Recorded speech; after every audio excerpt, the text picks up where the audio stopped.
Easy ज्ञान के सभी दर्शकों का हमारी आज की इस वीडियो में हार्दिक स्वागत है। आज की इस वीडियो में हम पढ़ने जा रहे हैं कक्षा 10वीं से संस्कृत की पाठ्यपुस्तक से द्वादशः पाठः अन्य उक्तयः। आज हम इस पाठ का अभ्यास कार्य करेंगे, तो बने रहिए हमारे चैनल के साथ और देखते रहिए इजी ज्ञान।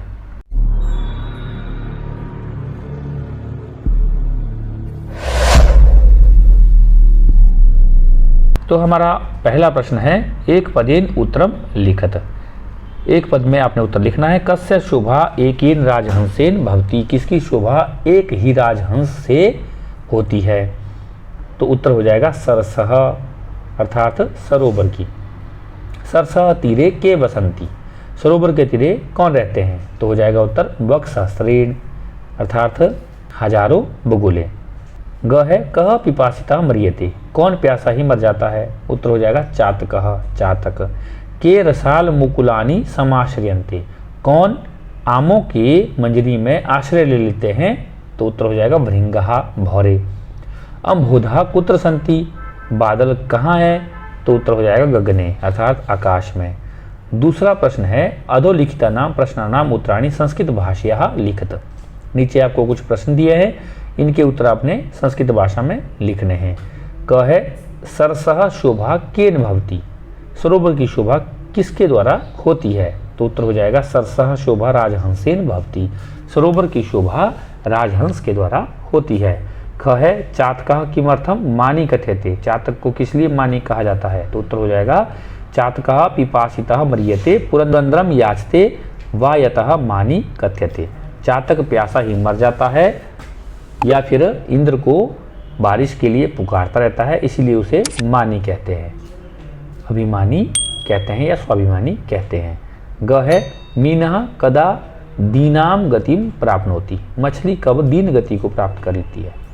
उत्तर हो जाएगा यदा सरोवरस्य संकोचम अंचति तदा मीनः दीनाम गतिम प्राप्नोति, जब सरोवर संकुचित हो जाता है तब मीन अर्थात मछली दीन गति को प्राप्त करती है या प्राप्त होती है।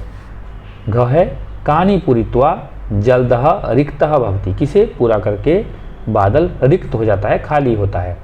उत्तर हो जाएगा नाना नदी नदशतानि पूरित्वा जलदः रिक्तः भवति, अनेक प्रकार के नदी नालों को पूरा करके बादल रिक्त हो जाता है, खाली होता है।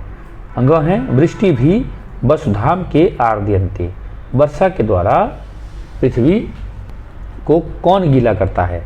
उत्तर हो जाएगा वृष्टि भी वसुधाम अम्बोधा आर्द्यन्ति, वर्षा के द्वारा धरती को बादल गीला कर देते हैं। प्रश्न नंबर 3 है, अधोलिखित वाक्येषु रेखांकित पदानि आधृत्य प्रश्न निर्माणम कुरुत। नीचे आपको कुछ वाक्य दिए हैं, उनके नीचे रेखा लगी, एक शब्दों के नीचे रेखा लगी है, उसको आधार बना करके आपने प्रश्न निर्माण करना है। क है मालाकारः तोयै तरोः पुष्टिम करोति, माली जल के द्वारा वृक्षों की या पौधों की पुष्टि करता है, पोषण करता है। तो यही लिखा है यहाँ पे, तृतीय व्यक्ति का बहुवचन है तो कही हो जाएगा, बाकी आप ऐसे ही लिख लेंगे, प्रश्न बन जाएगा। ख है भृंगः रसाल मुकुलानि समाश्रयन्ते, भौरे आमों की मंजरियों में आश्रय ले लेते हैं। तो रसाल मुकुलानी है तो हो जाएगा कानी, बाकी आप वैसे ही उतार लेंगे तो प्रश्न बन जाएगा।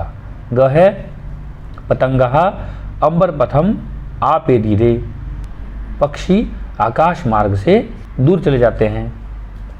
तो उत्तर हो जाएगा के। पतंगः है तो यह बहुवचन का है, प्रथम पुरुष का बहुवचन है तो हो जाएगा के, अंबर पथम आपेदीरे।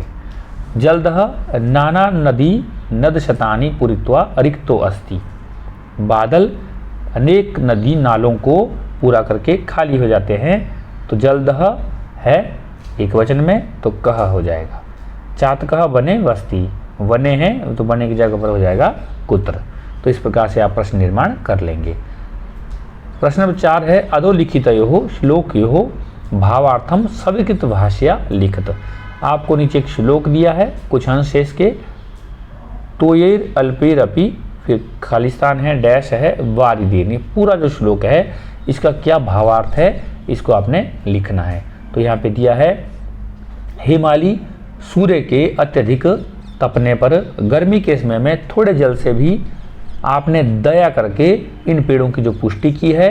जलों को वर्षा काल के समय चारों ओर से धाराओं के प्रवाहों को भी बरसाते हुए बादल से इस संसार में उस पेड़ की पुष्टि क्या की जा सकती है, अर्थात उत्तम जीवन जीने के लिए सुखयुक्त वस्तुओं की अधिकता भी मानव जीवन को पूर्णतया सक्षम नहीं बनाती है। उसके लिए सुख अथवा दुख भरे क्षणों की आवश्यकता होती है, क्योंकि सुख और दुख दोनों मानव जीवन के ही कंधे हैं और दोनों ही आवश्यक है।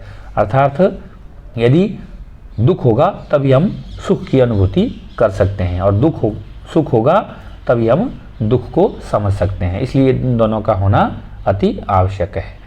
तो इस प्रकार से आप इसका भावार्थ कर लेंगे। दूसरा देखिए, रे रे चातक दीनम बचह। अब इसका भावार्थ कीजिए, सरलार्थ हो जाएगा, हे चातक पक्षी सावधान मन से सुनो, आकाश में निश्चय ही बहुत सारे बादल हैं, परंतु सभी एक जैसे नहीं हैं। कुछ धरती को बारिश से भिगो देते हैं, कुछ बेकार में ही गरजते हैं। तुम जिस चीज को देखते हो उसके आगे अपने दीन अर्थात दुखी वचन मत कहो, अर्थात सभी के आगे अपने दुख को प्रकट करके हाथ फैलाना उचित नहीं होता है। इससे अपना अपमान होता है और सभी उदार हृदय वाले नहीं होते, अतः सभी के आगे रोना और मांगना उचित नहीं है। इस प्रकार से आप इसका भावार्थ कर लेंगे। प्रश्न नंबर 5 है, अधोलिखिते हो श्लोके हो अन्वयम लिखत।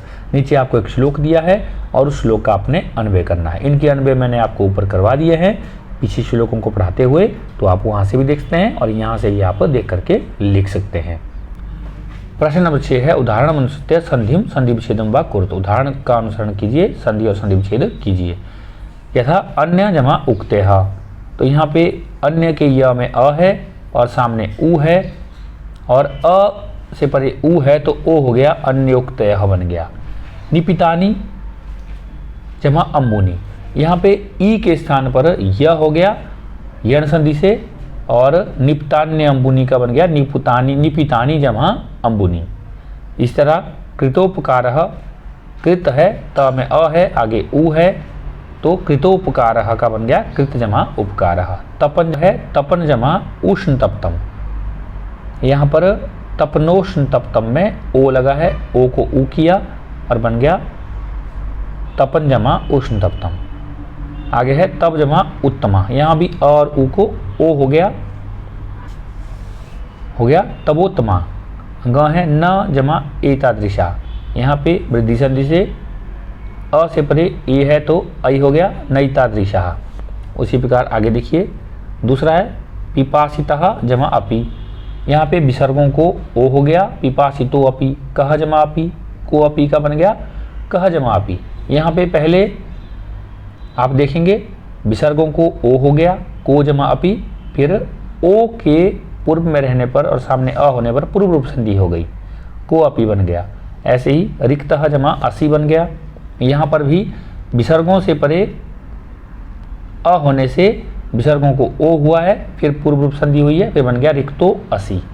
ऐसे ही मीनः जमा अयम मीनो अयम, सर्वे जमापि सर्वे अपि, यहाँ दो संधियाँ हुई है इकट्ठा सभी वाक्यों में। यहाँ सभी शब्दों में दो संधियाँ हुई है, एक संधि आपको विसर्गों के स्थान पर ओ और दूसरी संधि आपको ओ के पूर्व में होने पर अ परे होने पर पूर्व रूप संधि हो जाती है। तो इस प्रकार से आप इन सबको कर लेंगे।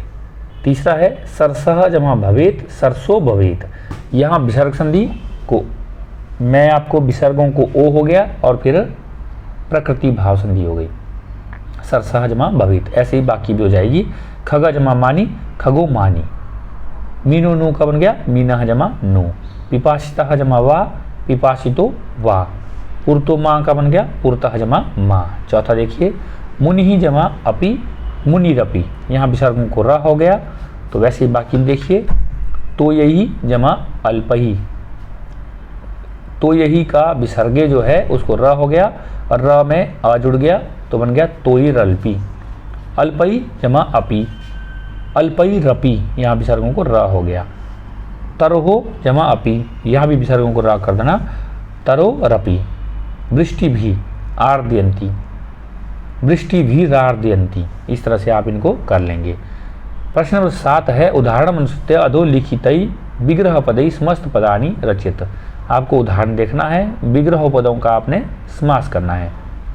पीतम च तत् पंकजम बन गया पीत पंकजम। राजा च असौ हंसः हो जाएगा राजहंसः। भीमः च असौ भानु भीम भानुः। अम्बरम एव पंथः अम्बर पंथः। उत्तमा च इयं श्रीः उत्तम श्रीः। सावधानम च तत्मनः तेन सावधान मनसः। तो इस प्रकार से आप इस पाठ के प्रश्न उत्तरों को कर लेंगे। तो यह था हमारा पाठ का पूरा अभ्यास कार्य। उम्मीद है आप लोगों को यह अभ्यास अच्छे से समझ आ गया होगा।